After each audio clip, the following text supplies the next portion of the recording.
नमस्कार, आप देख रहे हैं मिशन ब्रीफ। आज के डिफेंस अपडेट में हम बात करेंगे 7 बेहद महत्वपूर्ण खबरों की।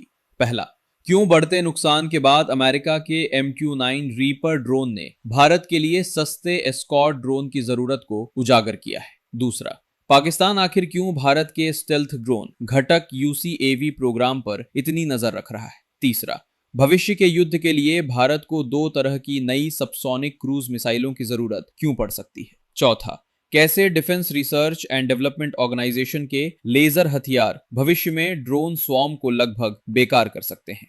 पांचवा, ऑपरेशन सिंदूर के बाद भारत और ज्यादा IAI हेरोन मार्क 2 ड्रोन खरीदने की तैयारी क्यों कर रहा है। छठा, भारतीय सेना का नया प्लान जिसमें एंटी टैंक ड्रोन स्वॉर्म और लेजर गाइडेड बम शामिल हैं। और सातवां, भारत के हाइपरसोनिक इंजन प्रोग्राम में बड़ी प्रगति, जहां defence research and development organisation ने स्क्रैमजेट टेक्नोलॉजी को अगले स्तर तक पहुंचाया है। तो चलिए शुरू करते हैं आज का मिशन ब्रीफ। पहला अपडेट, हाल के वर्षों में दुनिया भर में ड्रोन तकनीक का इस्तेमाल तेजी से बढ़ा है। विशेषज्ञों का मानना है कि हाई एंड ड्रोन ऑपरेशन से कई महत्वपूर्ण रणनीतिक सबक सामने आए हैं। इन्हीं अनुभवों के आधार पर भविष्य में ऐसे कॉन्सेप्ट विकसित किए जा रहे हैं जहां बड़े ड्रोन के साथ छोटे एस्कॉर्ट या सपोर्ट ड्रोन भी काम करेंगे। इससे मिशन की सुरक्षा और प्रभावशीलता दोनों बढ़ाई जा सकती हैं। दूसरा अपडेट, भारत का स्टेल्थ कॉम्बैट ड्रोन प्रोग्राम घटक UCAV देश के सबसे महत्वाकांक्षी एरोस्पेस प्रोजेक्ट्स में से एक माना जा रहा है। इस ड्रोन को इस तरह डिजाइन किया जा रहा है कि ये लंबी दूरी के मिशन में ऑटोनॉमस तरीके से काम कर सके और आधुनिक सेंसर तथा प्रिसीशन सिस्टम के साथ ऑपरेट कर सके।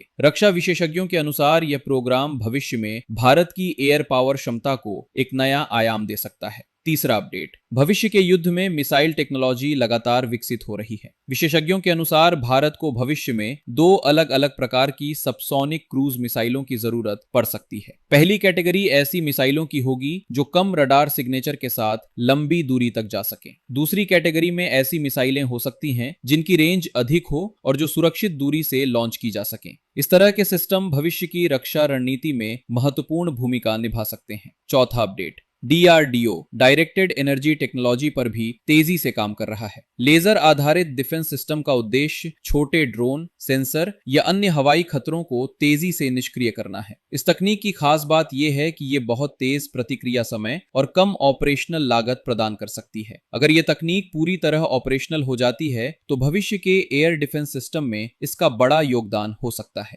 पांचवा अपडेट, भारत अपनी निगरानी क्षमता को मजबूत करने के लिए अतिरिक्त हेरोन मार्क 2 ड्रोन खरीदने पर विचार कर रहा है। ये ड्रोन लंबी अवधि तक उड़ान भर सकते हैं और एडवांस्ड सर्विलांस सेंसर से लैस होते हैं। इनका उपयोग सीमा निगरानी, समुद्री निगरानी और रणनीतिक जानकारी जुटाने के लिए किया जा सकता है। रिपोर्ट्स के अनुसार इस प्रोग्राम में भविष्य में स्थानीय निर्माण की संभावना भी देखी जा रही है। छठा अपडेट, भारतीय सेना ड्रोन आधारित नई रणनीतियों पर भी काम कर रही है। इनमें से एक कॉन्सेप्ट है एंटी टैंक ड्रोन स्वॉर्म। इस मॉडल में कई छोटे ड्रोन एक साथ मिलकर ऑपरेट कर सकते हैं और समन्वित तरीके से मिशन पूरा कर सकते हैं। ऐसी तकनीक भविष्य में आधुनिक युद्ध क्षेत्र में नई सामरिक संभावनाएं खोल सकती है। तो ये थे आज के मिशन ब्रीफ के 7 महत्वपूर्ण रक्षा अपडेट। अगर आपको वीडियो पसंद आया हो तो वीडियो को लाइक करें, शेयर करें और चैनल को सब्सक्राइब करना ना भूलें। मैं मिलूंगा आपसे अगले मिशन ब्रीफ में। धन्यवाद। जय हिंद।